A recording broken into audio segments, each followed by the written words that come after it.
Welcome to DBL. As some of you may know, it's actually a holiday today. It is President's Day. Yeah, Tori's favorite holiday, our DC girl. Yes, Tori, you may be one of the only, but that's okay.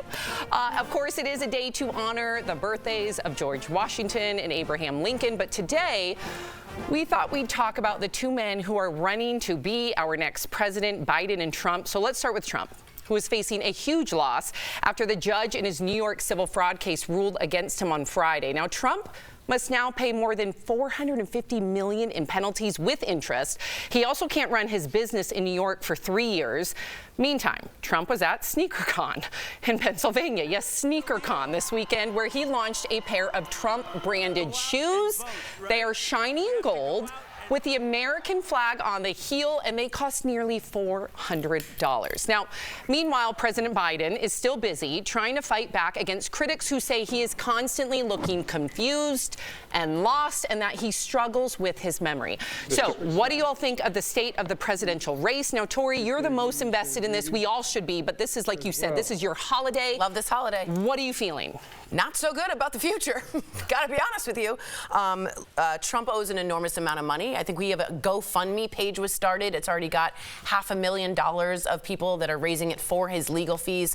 The SneakerCon is brilliant. It's his brand. It's going to be great. To me, it's objectively ugly. Those look hideous, those shoes. I'm not lying. If I like the guy, I'd tell him to his face, those are horrendous. But what does he do? He sells Trump steaks, Trump water, Trump wine, Trump hotel, Trump University. Do they all fail? Yeah, they all fail and they all go bankrupt, but this way he gets a good steady flow of cash.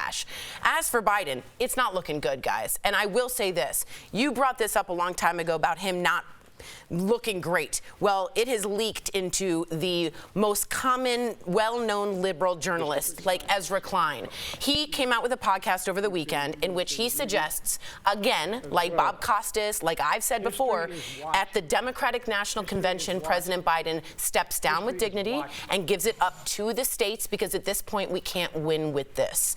It is to get your ego out of the way and do what's best for the country. You really think that's going to happen? At this point that Ezra Klein is saying at the New York Times columnist, I'm telling you, these people know Obama insiders, and they're saying Obama needs to tell him it's time to stop.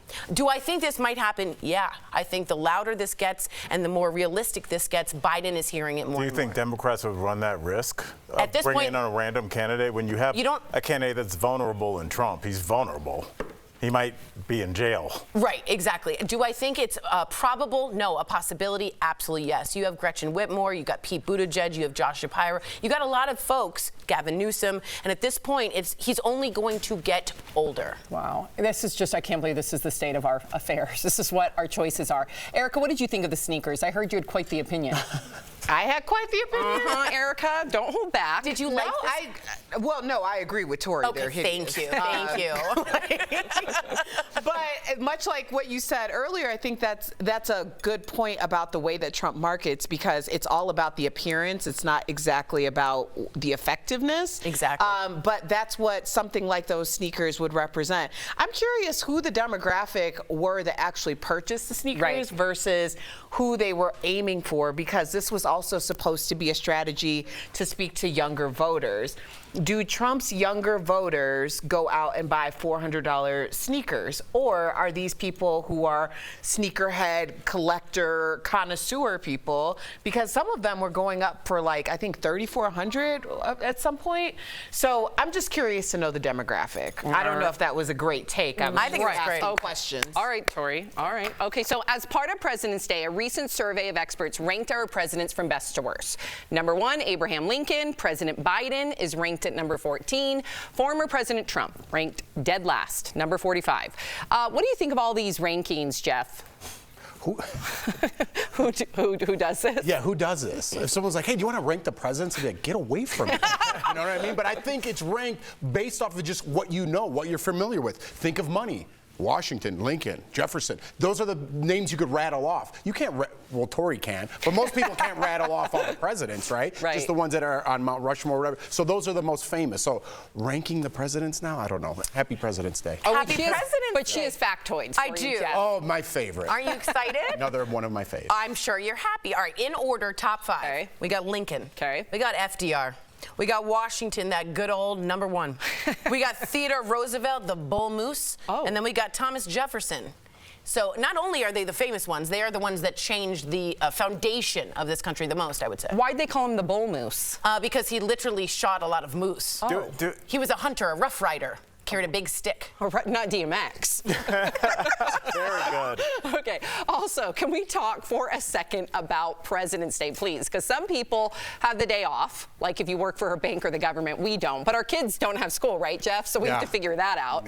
Also, President's Day is known for all the sales. Like today is supposedly the best day to buy a mattress. I thought that was Memorial Day. Me too. Memorial Day mattress sale. That's what I thought. But any day is a sale. You know what it needs to be a holiday? My favorite day, daylight saving time.